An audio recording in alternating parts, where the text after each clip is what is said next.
Video like जरूर कर लीजिए और ऐसे वीडियो लगातार फ्री में पाने के लिए चैनल को तुरंत सब्सक्राइब कर लीजिए और बेल आइकन को जरूर टैप कर लीजिए ताकि आगे भी सारे वीडियो आपको मिलते रहे। यूट्यूब में फॉलो करते हैं तो प्लीज ये वाला फ्री टेलीग्राम चैनल जरूर ज्वाइन कर लीजिएगा। सारे नोटिफिकेशन सारे अपडेट यहीं पे आते हैं, ध्यान रखिए। नमस्कार साथियों, स्वागत है आप सभी का स्टडी फॉर सिविल सर्विसेज में। ये क्लास है हमारी एनिशेंट इंडिया की और एनिशेंट इंडिया में जो टॉपिक हम पढ़ रहे हैं वो है गुप्त और गुप्तोत्तर काल के इंपॉर्टेंट प्रीवियस ईयर क्वेश्चंस जो विभिन्न परीक्षाओं में पूछे जा चुके हैं वन लाइनर फॉर्म में।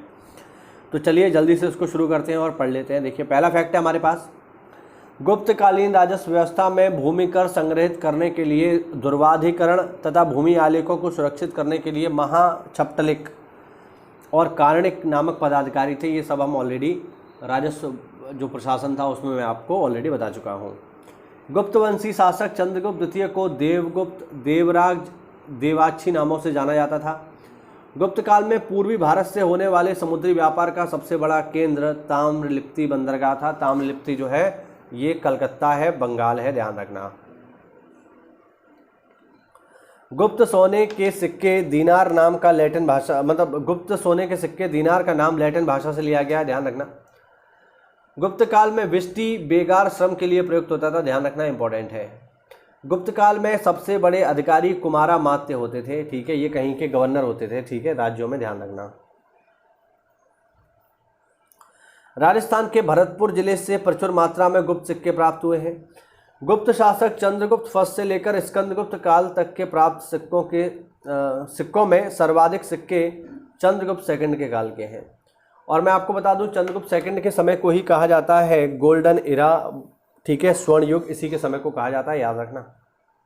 आगे देखो, गुप्त काल के मंदिर की वास्तुकला में सर्वप्रथम गंगा और यमुना की आकृतियां आती हैं।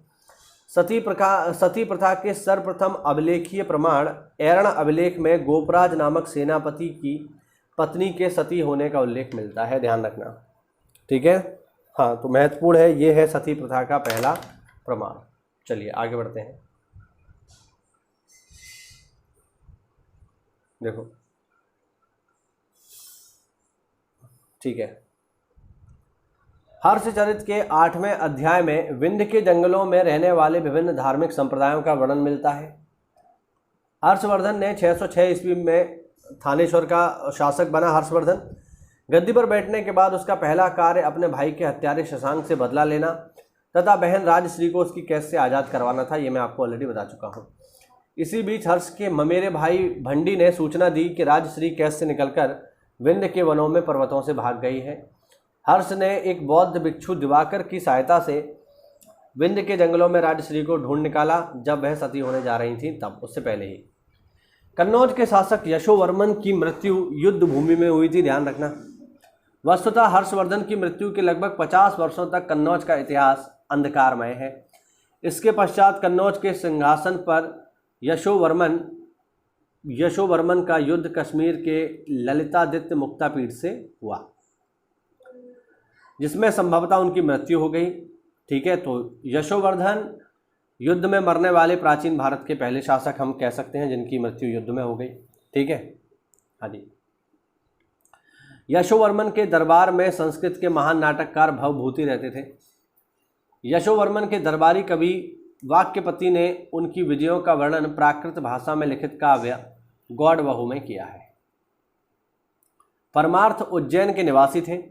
546 ईस्वी में गुप्त वंशीय सम्राट के द्वारा चीन के सम्राट द्वारा जो दूत मंडल भारत में भेजा गया था, उसी के एवज में भेजे जाने वाले भारतीय दूत मंडल का वे हिस्सा थे। यानी परमार्थ जो है उज्जैन के निवासी थे और कहाँ गए, चाइना गए, गुप्त शासकों की तरफ से।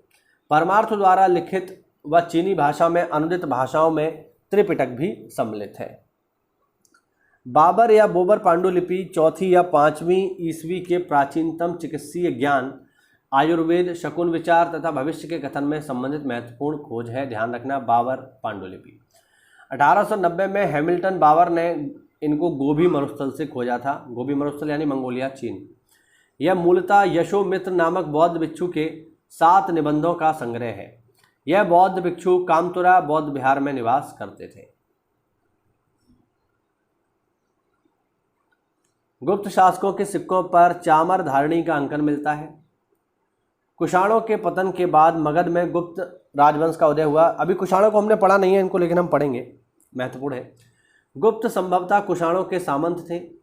वर्तमान उत्तर प्रदेश तथा बिहार के कई स्थानों पर गुप्त पुरा अवशेषों के बाद कुषाण पुरा अवशेष प्राप्त हुए हैं।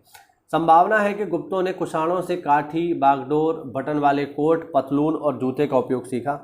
कोई आपसे पूछे कि जूते जो है और बटन जो है कौन लेकर के आया इंडिया में, तो वो है कुषाण, ध्यान रखना, ठीक है। सिले हुए कपड़े भी।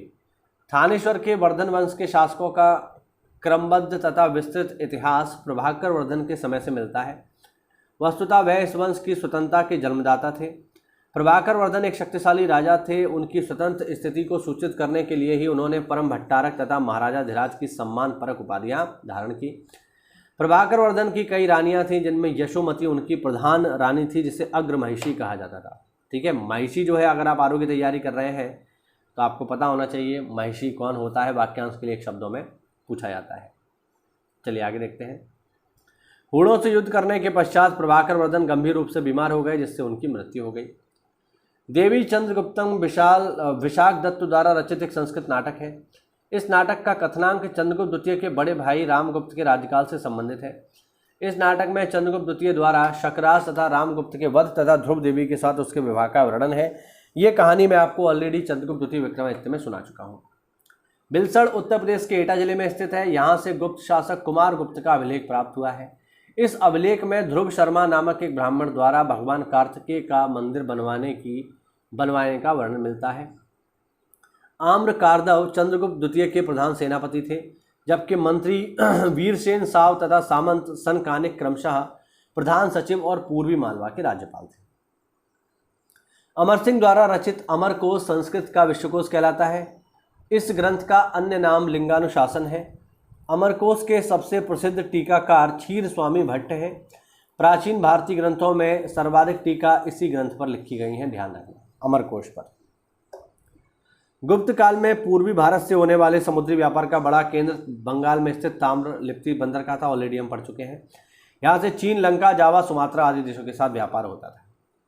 गुप्त काल में सबसे बड़े अधिकारी कुमारामात्य होते थे, ऑलरेडी मैं आपको बता चुका हूँ। और जो लास्ट पॉइंट है ये भी हम ऑलरेडी देख चुके हैं, दीनार लैटिन भाषा से लिया गया है, ये सब हम लोग पढ़ चुके हैं। तो आज के वीडियो में इतना ही, और इसके आगे भी देखिए थोड़ा कुछ रह गया है जिसकी हम चर्चा अगली क्लास में करेंगे, और फिर ये टॉपिक हमारा फाइनली खत्म होगा।